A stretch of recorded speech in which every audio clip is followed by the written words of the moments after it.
On responsibility and position. How to start navigating the design world as a new designer.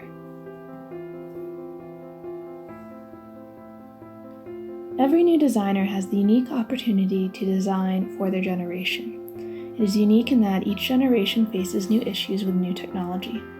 The question for us becomes, what are our responsibilities and how can we take a stance in this constantly changing world? Although the specifics change, I propose that by undertaking social, cultural, and historical responsibilities for design, new designers may better prepare themselves to take an educated stance in the design world. Although, a new designer must be prepared for this stance to alter as the design world inevitably changes. The need for designers to account for the social responsibility of their designs has grown over time. A lack of socially responsible design can be seen through today's beauty standards, showing a preferred body type or look in advertising made that look sought after. But as these looks are not feasible or healthy for everyone, individuals must turn to surgery and even self-harm to achieve these looks. As stated by Helen Armstrong, designers are actively engaging their societies politically and culturally, increasing thinking globally inside a tight networked world. As more and more designers enabled by technology produce both form and content, issues like sustainability and social justice are moved to the forefront. Designers are looking beyond successful business and aesthetic practices to the broader effects of the culture they help create. Consequently, designers cannot only think about what looks aesthetically pleasing for a design, they must also take into account how their design will affect the world around them. In order to understand the social consequences of a design, the designer must also take into account the historical context and cultural responsibilities of the design. The historical context of a design gives the design exactly that, context. By understanding the context, a designer can understand the meaning behind the design.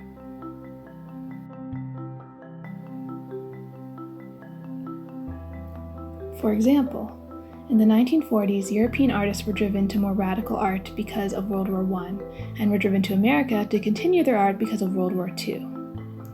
Thus, Europeans helped bring modern design to the USA, which was then turned to consumer design through publications. In this next example, we can trace how modern design originated and then morphed in the USA. Understanding historical context not only educates a designer on the design choices, it also helps educate a new designer on previous design stances and reasons for those stances.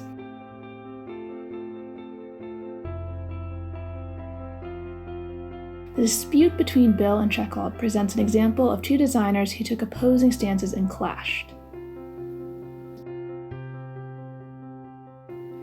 Checkhold claimed that new typography, something he was responsible for developing, was no longer advisable in certain editorial designs, such as literary books. This position and call for change upset Bill, a staunch follower of new typography, and thus the dispute began. The irony from an objective standpoint is that design needs traditional typography to move to new typography. However, if we look at the history of the dispute, it shows that this was happening during World War II, and that both stances were so strong and so vehement because both designers were accusing the other of favoring typography and design favored by Nazis. So then, when deciding on what position to take, should new designers prepare for backlash and such direct conflict? The short answer is yes. But I believe that through planning and a full understanding of the current events and cultural events, such conflict can bring about positive changes in the design world. For example, in 1970, we saw an increased call for solutions to environmental issues as well as the instigation of the Environmental Protection Agency. It was also a year for great change for the International Design Conference in Aspen.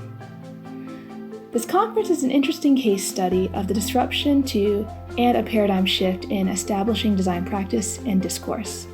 In 1970, the conference brought together design students and environmental activists who, through pre-planned protests, forced the conference to vote on a series of resolutions intended to improve both the conference and designer engagement with social, political, and especially environmental issues. Through planning and timing, which required an understanding of current events, students and activists used the conflict caused by this position to bring about positive change in the design field.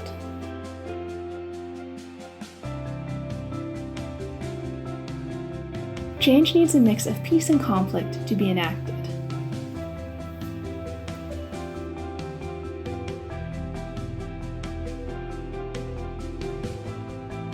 By taking into account historical context, social responsibility, and cultural context, a designer can take an educated stance.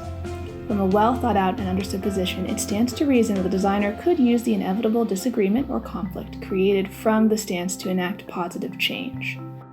The responsibilities of a designer go hand in hand with how a designer takes a position in the design world. Therefore, it is up to a new designer to keep these responsibilities in mind when designing and to be open to new and old ideas with which they can use to better understand their personal position in their current design world.